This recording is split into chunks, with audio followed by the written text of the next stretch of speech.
Bismillahirrahmanirrahim. Assalamualaikum warahmatullahi wabarakatuh. Alhamdulillahilladzi arsala rasulahu bil huda wa dinil haq liyudhhirahu 'ala ad-dini kullihi walau karihal kafirun. Asyhadu an la ilaha illallah wahdahu la syarika lah wa asyhadu anna Muhammadan 'abduhu wa rasuluhu la nabiyya wa la rasula ba'dah. Allahumma shalli wa sallim wa barik ala sayyidina Muhammadin wa ala alihi wa ashabihi ajma'in, amma ba'd.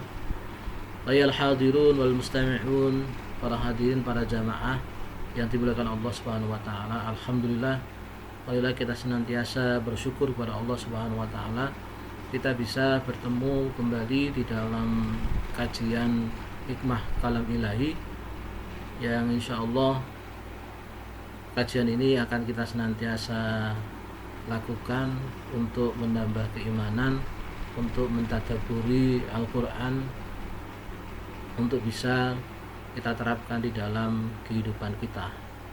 Salam dan salam semoga tetap tercurahkan kepada junjungan kita Nabi besar Muhammad sallallahu alaihi wasallam.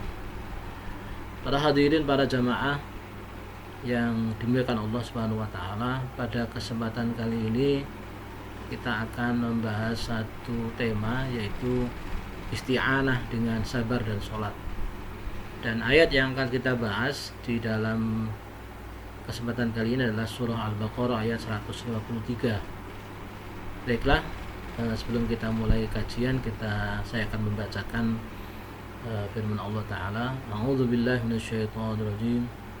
Ya ayyuhalladzina amanu ista'inu bis-sabri was-salah innallaha ma'as-sabirin. Allah Subhanahu wa taala berfirman, ya ayyuhalladzina amanu, wahai orang-orang yang beriman, ista'inu bis-sabri was-shalah, meminta tolonglah kalian dengan sabar dan salat. Innallaha ma'as-sabirin, sesungguhnya Allah bersama orang-orang yang bersabar. Dari ayat tersebut bisa kita ambil beberapa pelajaran atau hikmah. Yang pertama adalah bahwa keimanan menjadi dasar meminta pertolongan kepada Allah Subhanahu wa taala. Ayat ini diawali dengan kata ya ayyuhalladzina amanu, wahai orang-orang yang beriman. Pada potongan ayat ini, pada awal ayat ini, Allah Subhanahu wa taala mengingatkan diri kita sebagai orang-orang yang beriman untuk senantiasa meningkatkan keimanan mereka kepada Allah Subhanahu wa taala, untuk senantiasa membenarkan apa yang Allah turunkan, agar senantiasa mengimani apa yang Allah ajarkan melalui Rasulullah Shallallahu alaihi wasallam. Maka ayat ini, frase ini memberikan sebuah pengingat kepada diri kita sebagai orang-orang yang beriman. Maka Imam At-Tabari ketika menjelaskan ayat ini, beliau mengatakan wahadil ayah haddun minallahi dzikruhu ala ta'atihi wa ihtimalu makruhiha ala al-abdani lawal awal. Ayat ini adalah merupakan himbauan dari Allah agar senantiasa mengingat dirinya untuk senantiasa taat kepadanya. Karena menanggung hal dalam ketaatan kepadanya, pasti mereka akan menanggung hal yang tidak disukai di dalam ketaatan itu, baik di dalam tubuh, pada tubuh mereka maupun harta-harta mereka. Artinya di dalam melakukan ketaatan bisa jadi kita akan menemui berbagai hal yang tidak kita sukai. Kita akan menjumpai hal-hal yang tidak kita senangi, tidak sesuai dengan keinginan dan harapan kita.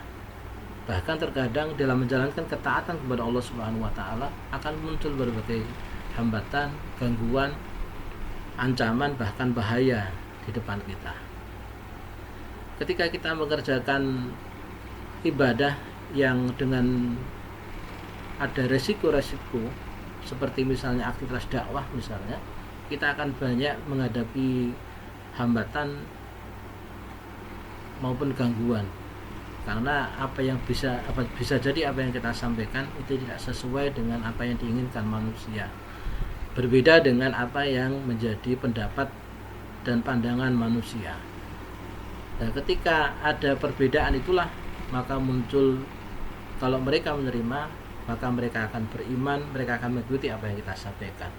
Tetapi ketika mereka menolak, maka bisa jadi muncul hambatan, gangguan, bahkan ancaman. Karena itu Allah Subhanahu wa taala senantiasa mengingatkan diri kita bahwa kita sebagai orang-orang muslim yang senantiasa harus ingat dengan keimanan kita. Karena harapan kita bahwa keimanan kita semakin hari semakin kuat, semakin meningkat. Maka disinilah sebenarnya pentingnya di awal ayat ini Allah mengingatkan dengan kata-kata ya ayyuhalladzina amanu, wahai orang-orang yang beriman. Dan Rasulullah SAW memuji terhadap sifat orang-orang mukmin ketika mereka mendapatkan satu musibah apa yang menimpa pada diri mereka. Rasulullah SAW bersabda, ajaban lil mu'min la yaqdillahu lahu qada'an illa kana khairan lahu. Sungguh menakjubkan bagi orang-orang mukmin itu, tidak ada yang ditetapkan Allah baginya satu ketetapan illa kana khairan lahu, kecuali itu adalah baik bagi dirinya. In asabathu sarra'u fasyakara, jika yang menimpa dirinya itu adalah keburukan, jika yang menimpa kepada dirinya adalah kebaikan, maka dia bersyukur. Kana khairan lahu, maka itu adalah baik baginya. Wa in asabahu darra'u, dan jika yang menimpa pada diri mereka itu adalah bahaya, fasabara, maka dia bersabar. Kana khairan lahu, maka itu menjadi baik bagi mereka.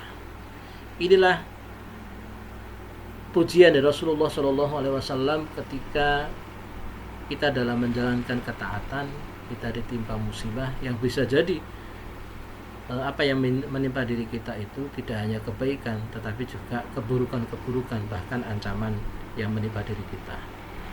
Itu yang pertama yang bisa kita ambil pelajaran dari ayat ini. Yang kedua adalah adanya perintah untuk meminta tolong atau beristi'anah dengan sabar dan sholat. Dua unsur ini, hadirin para jamaah rahimakumullah, menjadi sangat penting bagi kita. Bagaimana cara kita untuk meminta tolong kepada Allah Subhanahu wa taala atas segala kesulitan, atas segala hambatan yang kita hadapi. Imam Ibnu Katsir ketika menjelaskan ayat ini, beliau mengatakan wa bayyana ta'ala anna ajwada ma yusta'anu bihi ala tahmilil masaibi as-sabru was-shalah.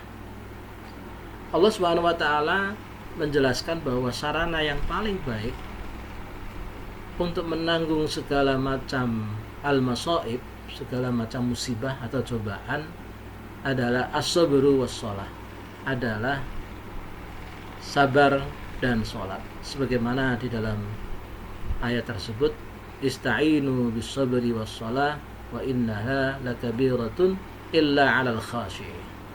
Wasta'inu bis-sabri was-shalah, dan meminta tolonglah kalian kepada Allah dengan sabar dan sholat.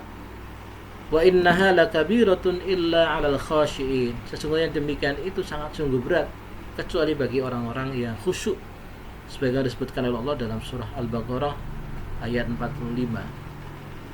Perintah ayat tersebut sekaligus merupakan solusi bagi diri kita bagaimana mengatasi segala kesulitan dan problematika kehidupan yang senantiasa silih berganti datang kepada diri kita. Melalui ayat ini Allah Subhanahu wa taala memerintahkan kepada kita agar memohon pertolongan kepada Allah dengan senantiasa mengedepankan sikap sabar dan menjaga sholat dengan istiqomah. Kedua hal ini merupakan sarana untuk meminta tolong kepada Allah, merupakan sarana yang terbaik ketika kita meminta pertolongan kepada Allah dari berbagai kesulitan dan ancaman hidup kita. Dan Rasulullah Shallallahu Alaihi Wasallam sebagai uswatun hasanah, sebagai suri tauladan bagi kita, telah memberikan contoh konkret dalam mengamalkan ayat ini. Di dalam sebuah hadis yang diriwayatkan oleh Imam Ahmad, Rasulullah Shallallahu Alaihi Wasallam diriwayatkan bahwa kana Rasulullah Shallallahu Alaihi Wasallam idza hazabahu amrun sholat. Sesungguhnya Rasulullah Shallallahu Alaihi Wasallam apabila menghadapi satu persoalan sholat, maka beliau segera kemudian melakukan sholat. Dalam riwayat yang lain,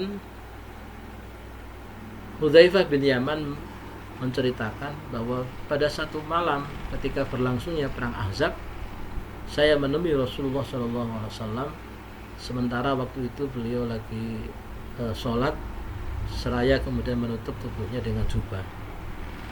Dan beliau ketika menghadapi persoalan, beliau akan mengerjakan sholat.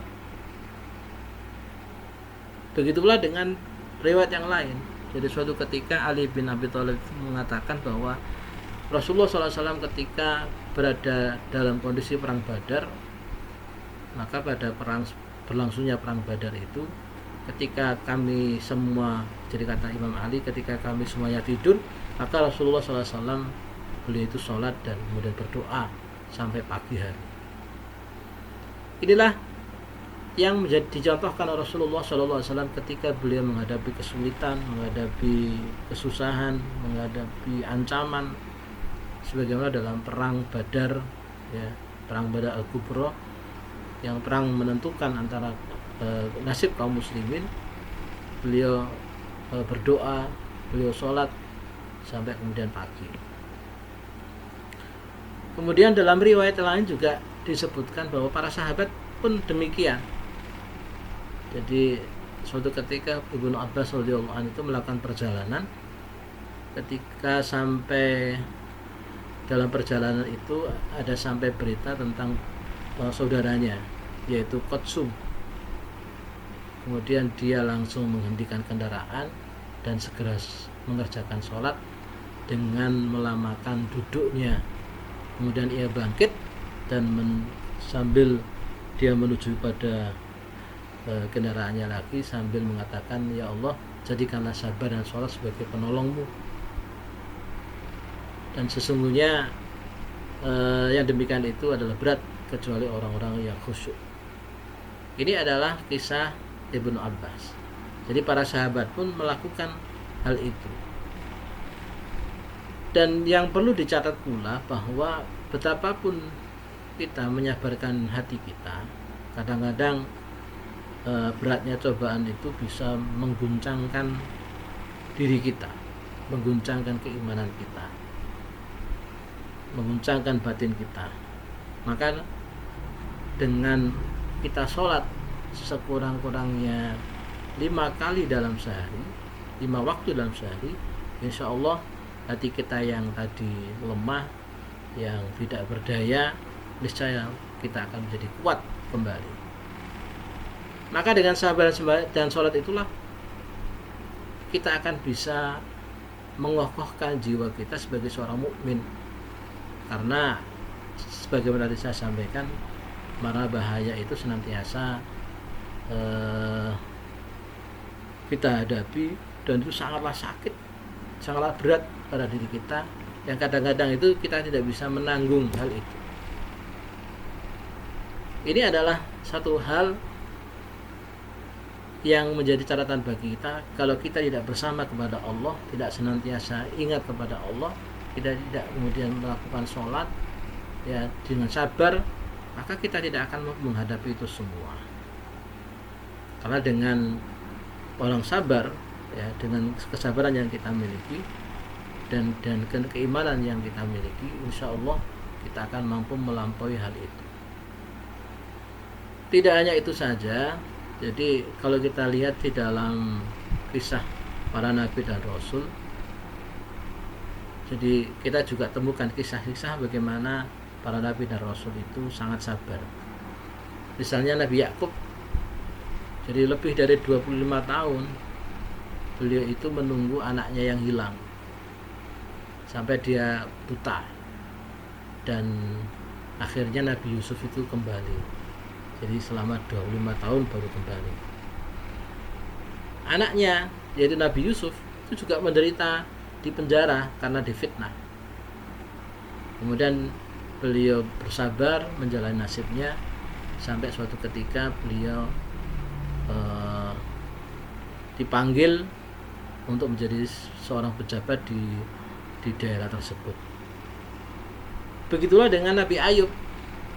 Beliau ini diberikan cobaan Allah SWT, diberikan rasa sakit, diberikan satu penyakit yang akhirnya dia terpisah dari anak istrinya. Dan kemudian Allah SWT menyembuhkan, dan didapatinya bahwa keluarganya itu semuanya anak-anaknya sudah menikah dan sudah memiliki anak pula. Jadi ini kesabaran Nabi Ayub. Begitu pun Nabi Ibrahim, beliau juga bersabar ya di dalam dakwahnya menghadapi cobaan, bahkan beliau diancam dibakar. Beliau hadapi itu dengan sabar. Begitu dengan nabi-nabi yang lain, Nabi Musa dengan Bani Israel, ataupun Nabi Isa ya, dengan kaum Hawariyin, yang semuanya itu dihadapi dengan sabar. Ini adalah nabi-nabi yang lain. Kalau kita melihat mereka senantiasa ketika menjalankan tugas kenabian, menyampaikan wahyu dari Allah SWT, menyampaikan ajaran tauhid kepada kaumnya, mereka senantiasa menghadapi ujian, dan itu dihadapi dengan sabar. Oleh karena itu, sebagai orang mukmin, kita harus senantiasa bersabar, kita senantiasa meminta pertolongan kepada Allah SWT dengan sholat dan sabar. Kemudian yang ketiga, pelajaran yang ketiga yang bisa kita dapatkan dari ayat ini adalah bahwa Allah SWT senantiasa bersama orang-orang yang sabar. Allah berfirman dalam ayatnya yang saya bacakan tadi, innallaha ma'as-sabir. Sesungguhnya Allah bersama orang-orang yang sabar. Imam At-Tabari ketika menjelaskan ayat ini, wa innallaha ma'as-sabirin, beliau mengatakan fa innallaha nasiruhu wa dhahiruhu wa radin bi fi'lihi. Sesungguhnya Allah SWT adalah menjadi penolong mereka dan melindungi mereka, wa radin bi fi'lihi, dan Allah memberikan ridho terhadap perbuatan mereka. Sebagaimana ketika orang mengatakan if'al ya fulan kada wa ana ma'ak, kerjakan wahai fulan hal ini ya, dan aku akan bersama.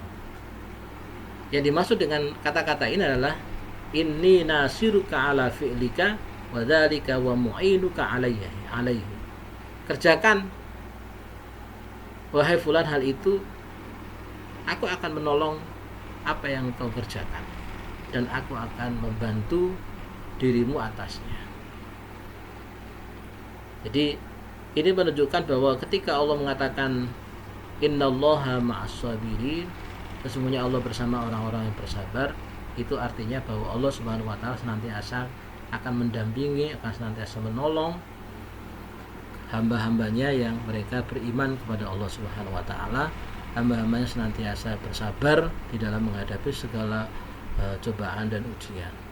Oleh karena itu, para hadirin, para jamaah wal mustami'in rahimakumullah, sebagai kesimpulan bahwa ujian yang menimpa pada diri kita adalah sebuah kemestian, dan ujian yang kita hadapi itu kadang-kadang menimpa diri kita dengan sangat berat. Ujian itu sangat besar sehingga itu dibutuhkan kekokohan di dalam jiwa kita, di dalam pendirian kita, di dalam hati kita, agar kemudian kita senantiasa mendapatkan pertolongan Allah Subhanahu wa taala. Maka kita tidak boleh berpisah dari dua aktivitas ini, yaitu sabar dan sholat. insya Allah keduanya akan menjadikan diri kita menjadi orang-orang yang senantiasa tabah, orang senantiasa kuat, orang yang senantiasa mampu melampaui berbagai ujian, berbagai cobaan di dalam hidup kita sebagai orang mukmin. Demikianlah yang bisa kita kaji di kesempatan kali ini. Mudah-mudahan Allah SWT senantiasa memberikan kekuatan pada kita untuk bisa menghadapi segala cobaan dan ujian dalam hidup kita, sehingga kita bisa melalui semua ujian di dalam kehidupan ini untuk bisa kita raih hasilnya di akhirat kelak. Saya cukupkan sampai sekian. Aku qouli hadza, innallaha ma'as sabirin. Jadi demikianlah yang bisa saya sampaikan. Kurang lebihnya mohon maaf. Ihdinas shiratal mustaqim. Assalamualaikum warahmatullahi wabarakatuh.